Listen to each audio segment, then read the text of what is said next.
Hello everyone, welcome to our Competitive Coromon video that we're going to call Introduction to Viability Rankings. This will not be an in-depth breakdown of every Coromon and their viability, but if you want that, leave a comment and let me know.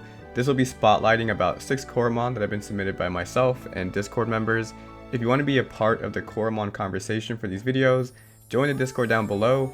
Also, 70% of you aren't subbed to view the content, so do me a huge favor, hit that like and subscribe button if you enjoy Coromon, Digimon, Pokemon, all types of monster catching games, and let's jump in and get into it. The first Coromon we're going to spotlight today is Sir Pike, who has a really cool design. I think in my playthrough I mentioned multiple times how awesome the design is and the different standard, potent, and perfect colors.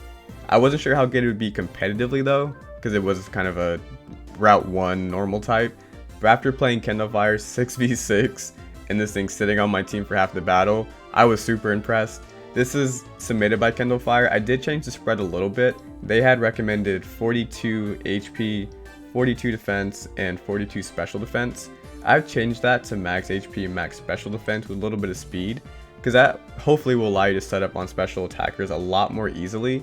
And you have the Epiphany move, or skill, which will allow you to raise your attack and your defense, along with Super Drain and Revitalizer and Reconstitution. It's just very difficult to wear this Coromon down. For those of you who are new to Coromon or not familiar with competitive play, Revitalizer gives you a max of 5% HP each turn, and Constitution is described as the Coromon reconstitutes itself, restoring a small amount of HP, SP, and curing itself of status problems. If that doesn't scream, I'm going to sit on your entire team and just bulk up and boost, I don't know what does. Additionally, normal typing is super good. Just in general, like even in Pokemon or just games in general, when there's like that kind of basic normal typing, it's usually really solid. We're not utilizing it here for offensive purposes, but on defense, the only thing that hits this super effectively is poison. And for what I've seen so far, not a lot of Coromon carry poison type coverage. It might be because they're on a whole lot of normal types that we're seeing, but something like Sir Pike, you definitely want to have a poison type move forward to break this thing down. It has pretty decent coverage in Super Drain, Poison Chop, Crunch, then of course a boosting move in Epiphany as well, and it's decently fast. Base 188 speed's not terrible, but overall between the item, the ability, and the moveset and the typing, I think Sir Pike's gonna be your normal type that you definitely want to plan for, especially in 6v6. I think it has some viability in 3v3, but that metagame seems so fast paced, I think it might get outrun. But if you come across a really heavy special attacker and you can set up, can definitely turn the tides and make it more of a defensive battle, and you can kind of grind that team down a little bit if you are going up against an offensive team. Next up we have Glamoff, aka the Sandman, who is probably the biggest offensive threat in the game right now, with ice typing, which I predicted would be really good or surmised would be really good, and turns out it is really good both offensively and defensively, with a really great ability in Antarctic, which brings snow. And snow, just in case you're not familiar, there's a 5% chance that non-ice type Coromon will freeze each turn, and the speed of ice type Coromon are boosted by 50%. So this thing has hacks and boosted speed on its side, and just an amazing moveset. So Frozen Spikes traps Coromon, Sandman puts him to sleep, Wind Blast gives you coverage, and Super Drain also gives you coverage and wears down your team while recovering yourself.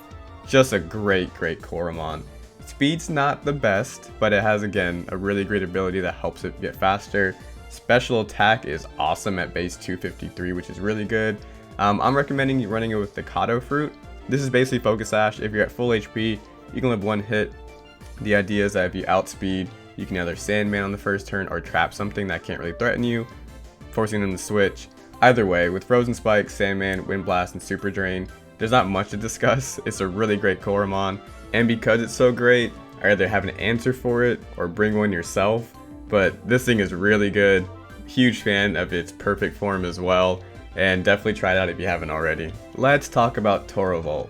A fan favorite. The Wikiozon did not have his potent form available, unfortunately, but I think its regular form is really awesome as well. The first time I saw this thing, it was, I don't want to say a suicide lead, but it definitely was meant to gain momentum. So the moveset is Quad Volt, Poison Chop, Ball of Darkness, and Bolt Bomb. The main moves here being Bolt Bomb and Quad Volt. So Bolt Bomb's like Hyper Beam essentially, but possibly even better. So this is a powerful attack which depletes up to 60 points of the user's remaining SP, and the power is 3 times the SP depleted. So I think it was Kendall Fire again led with this, used Bolt Bomb, and without a ground type just annihilated my team. I guess electric type would work too. The item of choice really depends on if you want to have this be more of a staying Coromon or more of a just I'm going to punch a hole in the team. So the Maul Fruit, which is a really cool item, is going to restore 75% of a Coromon's SP when the Coromon holding it reaches 25% or below of their max SP. And their Surf Fruit is going to boost the power of an electric type move by 2 times. So it really depends with this Bolt Bomb. Do you want to then get another attack off quickly, or do you want to just annihilate something on the other team? Ball of Darkness is there for coverage because this Coromon does have better special attack. So Ball of Darkness is for coverage, and then Quad Volt is going to be a special type of electric move you can use once you've got that Bolt Bomb off. Poison Chop is just coverage, so whatever you want to use for coverage is totally up to you. And we are rocking the Zealous ability, and this is skills used by the Coromon deal 20% more damage but cost 2 more SP. So this Coromon is all about momentum, it's all about power, and it's all about knocking out the opponent before they can knock you out. Pretty decent speed at base 174. We've seen some other Coromon like Glamoff be faster, and actually even Sir Pike. So not extremely fast, but gets the job done. We also see 246 special attack, which is awesome. I don't know how viable this will be overall. In 3v3, I think it's really great just because there's only so many answers on the opposing team to deal with this thing. In 6v6, it may not be as good, but definitely recommend trying out in 3v3 at least. I think it has a really good niche there. And in 6v6, we'll see how it turns out, but great design, really cool lead if you ever see it, and a Coromon that I'm a huge fan of as well. Next up is DarkTara. If you've been on the channel, you know we love to drop Dracos with DarkTara in the form of Meteor Shower. And although I've never actually seen or used this set before. This is one I just thought of to spotlight for this video. But I want DarkTara to shine. So what this is max speed, max special attack with Vigilant. Also Kato Fruit, and has Meteor Shower, Crunch, Poison Chop, and Quicksand. Between Meteor Shower, Crunch, and Poison Chop, you get pretty decent coverage. Quicksand's there for another special sand move if you don't want to use Meteor Shower and risk a miss. It also lowers speed. And we have the Kato Fruit. We have the Kato Fruit to activate Vigilant. If you go below 25% of your max HP, your accuracy and your speed goes up by 1. And with the multiplier in Coromon to a max speed DarkTara, you should outspeed the entire metagame, which is awesome. Lumicite is the fastest Coromon at base 229. There are probably better sand types. DarkTara probably won't be super viable in 3-on-3 or 6v6, but I love DarkTara. I love dropping Dracos, so I recommend you try this Coromon out, if for nothing else, to try to mix attacker and a sand type. But again, there might be more viable Coromon, so we'll see where this one ends up when it's all said and done. Next up is Megalobite, one of my favorite Coromon. It was my starter, so I might be a little biased. I think the potent coloration of it is perfect, and that should have been its perfect coloration, but we're not here to rank the potent colors, we're here to talk about viability. And I think this is going to be a really good set for Megalobite.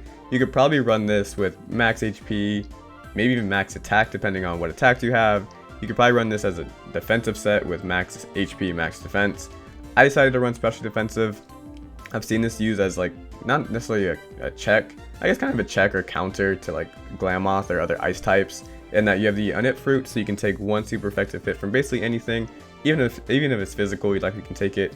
And then with Splash, Head Crash, Crunch, and Poison Chop, that's really good coverage in my opinion. So you're either taking something out or doing a lot of damage to it, which is really great. We have Super Sensory as the ability. Fully Rested you can also use, but with the Unit Fruit, it kind of is redundant, although it does mean you take basically nothing from that first hit. I think it makes more sense to use Super Sensory here to try to get a boost, especially with so many Coromon moves adjusting your stats negatively. There's a really good chance that you'll get some kind of boost via Super Sensory. And for those of you who don't know, for Super Sensory, when one of your stats is lowered or negatively impacted, your most proficient stat is boosted. So it's very feasible that you get a +1 special defense, or stay at neutral if someone's trying to lower that special defense for you. Again, the moveset's really awesome. Ultimately, you can run the set in lots of different ways, but I do think a bulky water like Megalobite is going to be really awesome. 3v3 again, probably not as viable. I feel like the more wally or bulky Coromon probably won't do as well in 3v3 because a lot of teams are really offensive based. But in 6v6, I think this will have a really great role It'll be really viable once we get to that point of the metagame. Last but not least is Blazitar. Really cool name, even better design, and somehow an even better trait. This is submitted by Noisy and is a really cool set that they had. I have changed it up a little bit. I changed the spread, so they had max special attack, max attack initially. I've changed that to max attack, max speed, and I also changed Fiery Breath to Berserk. Now, it's totally viable to run special moves without investment because the trait Motivated will raise both your attack and your special attack when you KO a Coromon. So totally viable to have a special move on there, even if you aren't invested in special attack. We decided to go with a Knit Fruit as our item. We are super frail, so we can take one super effective hit. That'd be awesome, get off our overdrive. And then from there, you just kind of click Stampede or Heavy Crash or whatever your coverage move is and try to steamroll the team. I think it has a place in 6v6 and maybe 3v3. I think this one might not be as viable as some of the other Coromon that we've seen. It will depend on its speed tier because I feel like it doesn't have as good coverage. Like, you can't skill flash as many moves on this Coromon, unfortunately.